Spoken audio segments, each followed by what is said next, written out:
What's up guys, Mike here, the Detroit Borg, with something a little different. So I've reviewed basically every Apple product since I started making YouTube videos back in 2009 when I got my first iMac.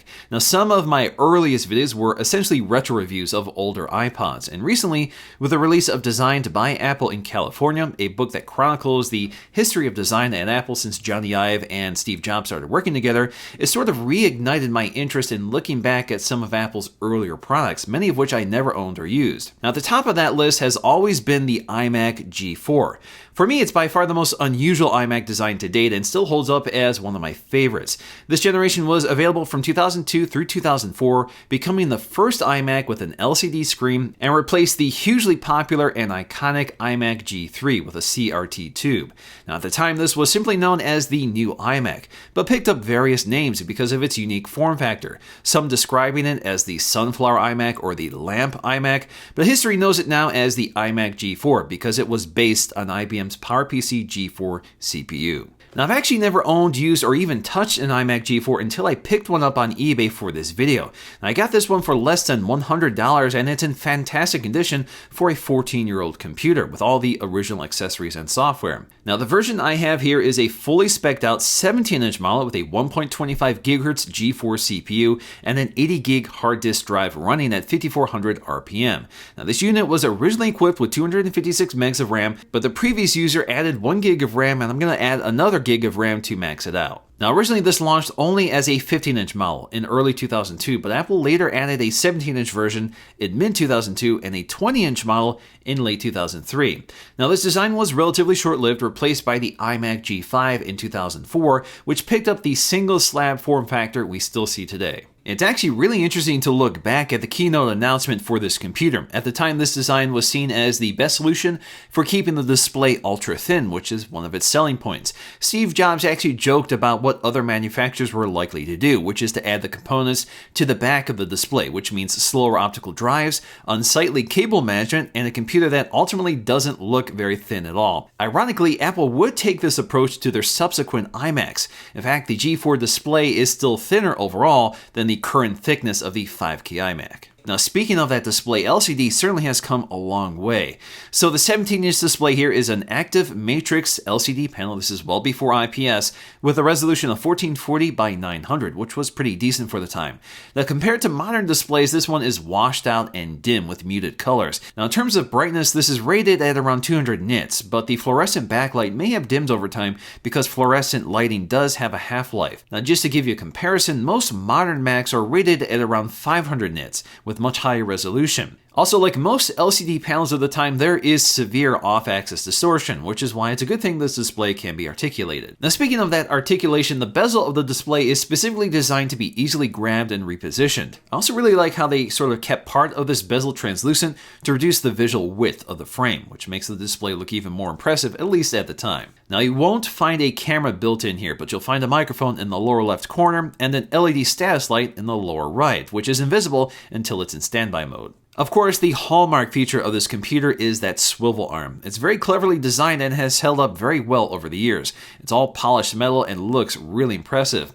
So the display can be raised or lowered or pitched up and down. So the great thing here is that each action can be done independently, so the pitch of the screen doesn't change with the movement of the arm. The entire arm can also swivel 180 degrees off of its base, and this is made possible by keeping all of those connectors away from the back of the display. Now the design of this iMac started to pick up on the white plastic minimalism of the era as Apple moved away from the vibrant colors and glossy transparent plastics. The plastic here is sort of translucent and has this very nice matte texture which feels and looks like frosted glass. The cylindrical base is actually somewhat similar to the design of the Mac Pro. There's a single large exhaust fan at the top that draws air from the bottom vents. Also hidden behind the flush door on the front is Apple's 4X SuperDrive for DVD playback and burning or ripping CDs. This drive is by far the biggest component taking up the internal space of the dome. Now, nothing reveals the age of a computer better than the I/O ports, and it's really amazing how many they were able to squeeze along the perimeter of the base.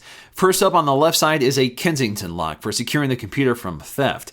We also get a port I have never seen before. This is a mini VGA port for video output. We also get 3 USB 2.0 ports and 2 FireWire 400 ports. Of course, this is the early 2000s, so we'll still find a 56K modem right next to Ethernet, but you won't find gigabit speeds at this time. Now, when it comes to audio ports, we have no less than 3 of them. We have one out, one in, and then we have a dedicated proprietary port for the included Harman Kardon Pro satellite speakers. Now, these translucent speakers are pretty legendary for Apple. They've had them for years, but they would eventually be phased out when the G5 iMac came around. The G4 iMac does have a built-in speaker as well, which doesn't sound great, but it is passable. So let's go and take a listen to what that sounds like versus the really impressive satellite speakers. What's up, guys? Mike here, the Detroit Borg, and today we're taking a look at the Surface Studio from Microsoft. This is their very first all-in-one desktop computer. And the version I'm taking a look at here is the fully spec'd out model, which retails for $41.99. So this is a fairly high-end computer with a very specific audience in mind. Apple has certainly gone in a very different direction with their keyboards in the recent decade, because this keyboard is huge and heavy compared to the Magic Keyboard we know today. I actually find this keyboard somewhat hard to get used to just because the keys are so tall with a lot of mechanical travel. So for me, typing on this keyboard is very slow and kind of tiresome compared to what I'm used to today. The keyboard also lacks those dedicated OS X function keys at the top, but does include a number pad. Around the back of the keyboard, very conveniently, is a set of USB connectors, which is great for thumb drives or connecting certain peripherals. But for the most part, these connectors tend to be underpowered for most accessories, so it's kind of hit or miss in terms of what will work with them. The Optical Mouse is also a really neat looking design with this translucent shell, but you have to remember that this predates the scroll wheel and left or right click. This was a single click mouse. Now for a right click, all you had to do was hold down the control key while making a click, and this brought up the right click feature. Now, although the G4 iMac did not have Bluetooth, you can use the most current Magic Keyboard and Magic Trackpad with the G4 iMac, and in order to make this work, you just connect the lightning cable directly to the USB ports on the Mac. Now, for the most part, this works actually surprisingly well, but features like right-clicking and scrolling do not work. So how does a 14-year-old computer work in 2017? Well, very slowly. The latest version of OS X that any PowerPC computer can run is Mac OS 10.5 or Leopard, which came out in 2007. So this computer hasn't seen a major software update in about 10 years. Most apps also stopped supporting these PowerPC chips long ago, including virtually all browsers, such as Safari, Chrome, and Firefox. Apple did keep iTunes updated on these computers until 2012, which is great because that means I can bring my iTunes Match library to this computer. However, virtually everything else about this computer is restricted by the legacy software and slow performance. Even browsing the web can be slow and tedious since the computer can't keep up with all the assets on most modern web pages. And ultimately, when browsing the web on these older browsers, you're going to run into plenty of compatibility issues or security issues which restrict you from accessing those websites with such an old browser. However, for the most part, you can still get around the web pretty easily. You can even watch YouTube videos, although the computer does struggle even with 360p, and just moving the cursor while watching the video is enough to cause it to stutter and drop frames. Of course, you don't want to do too much multitasking either. Now, this computer can still be used for basic tasks such as writing emails, browsing the web or social media, and playing your music through iTunes. But ultimately, this computer is more vintage collectible than a bargain PC that you can use day to day. Now, the great thing about these older Macs is that they actually come apart really easily and were designed for easy user upgradability. So the circular panel at the bottom is actually famous for its design, with the etched Apple logo in the middle. Many of these have actually been turned into wall clocks, which is actually how I learned about the iMac G4 in the first place. Now, if you look closely, you'll find all the specs and regulatory information etched around the edge. It's actually really nice to see the original specs engraved on the bottom, so you know exactly what this computer was supposed to have from the factory. Now, removing the bottom is easy. There are 4 short screws which loosen up and stay attached to the bottom panel so you don't lose them, which is very nice. Now, the first thing you'll see are the 2 user upgradable components, the airport card to add Wi-Fi and the RAM slot. So like many Macs at the time, you actually had to add Wi-Fi by inserting the airport card. It didn't come with it. Now, the previous owner actually never added this component, so I was able to find this really cheaply on eBay, so this computer is getting Wi-Fi for the first time in 14 years. Now, when it comes to upgrading the RAM, there is an open SODIMM slot on the bottom, which is very easy for the user to upgrade themselves, and you can add a 1 gig card at maximum. But there's another slot on the inside of the computer, and that's a regular DIMM slot, which is a full-size card, and that's very easy to replace, but it's a little more complicated. So let's go ahead and start digging into this. So you'll find 4 long Torx screws, which come out very easily. Now, once you remove the screws, you might find that it doesn't come apart right away, and that's because they used thermal paste to connect the heat pipes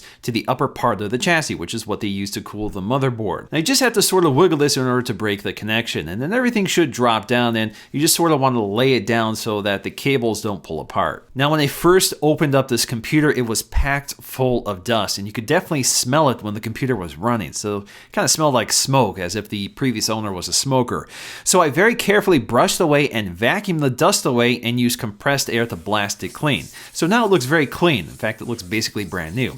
Obviously, cooling is much less effective if clogged with dust, so this is probably something you want to do regardless of upgrading the RAM. The area that had the most dust was where the CPU is, and that's because that's where most of the ventilation is focused. So it pulled in the most dust, and the entire CPU and heatsink were covered in it. Now, the heat pipes that are used to cool the processor are actually attached to the upper frame and joined with thermal paste to help conduct the heat. So if you take this apart, you will need to remove the old paste and reapply it. Now, before I do that, I want to remove the old 256 megs of RAM and replace it with 1 gig. It's actually very cheap. I got this for about 10 bucks. Now, it's simple to do. You just spread the clips apart and remove the old RAM. And installing it is pretty basic. It just snaps into place, and you just want to make sure it's seated correctly so we don't have to go back in here and reinsert it if it pops out. Now, I'm not going to completely take this apart, but if you look at the upper half of the computer, you can see the large super drive right in front, and above that, stacked right on top, is the hard disk drive. Now, if you want, it's actually pretty easy to install an SSD or just replace the hard disk drive with another one. Now, before I close everything up, I just need to clean up the heat pipe surfaces once again.